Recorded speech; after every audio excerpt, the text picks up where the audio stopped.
عقیدہ، اللہ تعالیٰ نے ایک مخلوق کو آگ سے پیدا کیا ہے جنہیں جنات کہتے ہیں۔ جنات آگ سے پیدا ہوئے، فرشتے نور سے پیدا ہوئے، انسان مٹی اور خاک سے پیدا ہوئے۔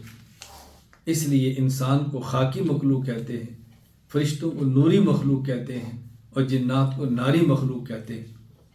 عقیدہ، جنات میں اچھے بھی ہیں اور برے بھی ہیں، نہ سارے جنات برے ہیں نہ سارے جنات اچھے ہیں۔ جنات میں اتنے اچھے ہیں کہ صحابہ ہوئے ہیں، سورہ جن نازل ہوئی ہے، اللہ کے نبی صلی اللہ علیہ وسلم نے سنائی ہے ان کو۔ عقیدہ، جنات شریعت کے احکامات کے پابند ہیں، جس طرح انسان احکام شریعت کے پابند اور مکلف ہے، اسی طرح جنات بھی احکام شریعت کے پابند اور مکلف ہے۔ عقیدہ، مرنے کے بعد جنات کو ثواب و عذاب ہوگا۔ اگر جن کافر ہے، کفر پہ مرا ہے، اس کو عذاب ہوگا۔ اگر جن مومن ہے اور ایمان پہ گیا ہے تو اس کو ایمان کی وجہ سے اچھا بدلہ ملے گا اور ثواب ہوگا۔ جنت میں جائیں گے جو نیک ہے، مومن ہے، جہنم میں جائیں گے جو کافر ہیں یا بد کردار ہیں۔ عقیدہ، جنات میں سب سے زیادہ مشہور ابلیس لعین ہے۔ جنات کئی ہیں لیکن ان میں سب سے زیادہ جو شہرت ہے وہ ابلیس لعین کو ملی ہے، بد کردار ہے۔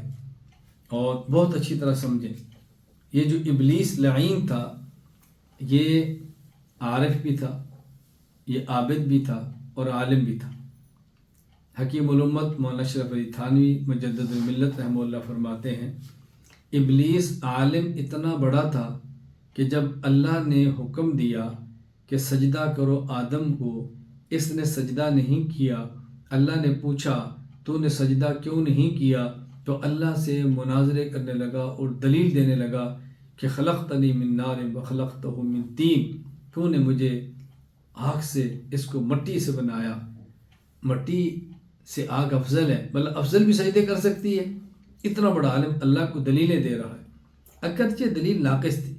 ابن قیم رحمہ اللہ نے 17 دلائل دیے ہیں مٹی کے آگ سے افضل ہونے پر، ان دلائل کو توڑا ہے، لیکن حتانی فرماتے عالم ایسا تھا اللہ سے دلیلوں سے بحث کر رہے، اور عابد اتنا بڑا تھا فرشتہ نہ ہونے کے باوجود جنت میں رہتا اور فرشتوں میں شمار ہوتا تھا۔ اور عارف اتنا بڑا تھا، عارف کہتے ہیں پہچاننے والے کو، اللہ کے مزاج کو سمجھتا تھا۔ جب اللہ تعالیٰ نے اس کو نکالا اور اللہ غصے ہوئے، اس نے کہا یا اللہ میری خواہش ہے مجھے ایک چیز دے دو۔ فرمایا کیا قیامت تک کے لیے عمر کا لے لو، دے دی ہم نے۔ تو ایسا عارف تھا کہ اللہ کے مزاج کو سمجھتا تھا کہ اللہ تعالیٰ غصے میں بھی ہوں، اللہ سے مانگے تو پھر بھی دے دیتے ہیں، ایسا عارف تھا۔ کمی کیا تھی؟ عاشق نہیں تھا، عابد بھی تھا اتنا بڑا کہ فرشتہ نہ ہو کر فرشتوں میں شمار ہوتا، عالم بھی تھا اتنا بڑا اللہ سے دلیل سے الجھتا ہے، عارف بھی تھا اتنا بڑا کہ اللہ کے مزاج کو سمجھتا ہے، لیکن عاشق نہیں تھا اللہ کا۔ قرآن عشق کے لفظ کو استعمال نہیں کرتا، قرآن اشد حب للہ کہتا ہے۔ جو کسی کے ساتھ سچا عشق کرتا ہے وہ اس سے دلیلیں نہیں مانگتا، بغیر دلیلوں کے مانتا ہے۔ اے کاش یہ اللہ کا عاشق بھی ہوتا۔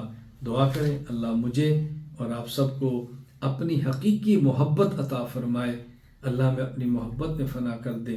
رسول اکرم صلی اللہ علیہ وسلم اللہ سے دعائیں مانگتے، اللہم انی اسألک حبک وحب من یحبک وحب عمل یقربنی الی حبک۔ اللہ اپنی محبت دے اور اس شخص کی محبت دے جو تیرے محبت تک پہنچائے، اور اللہ نیک عمل کی محبت عطا فرما دے۔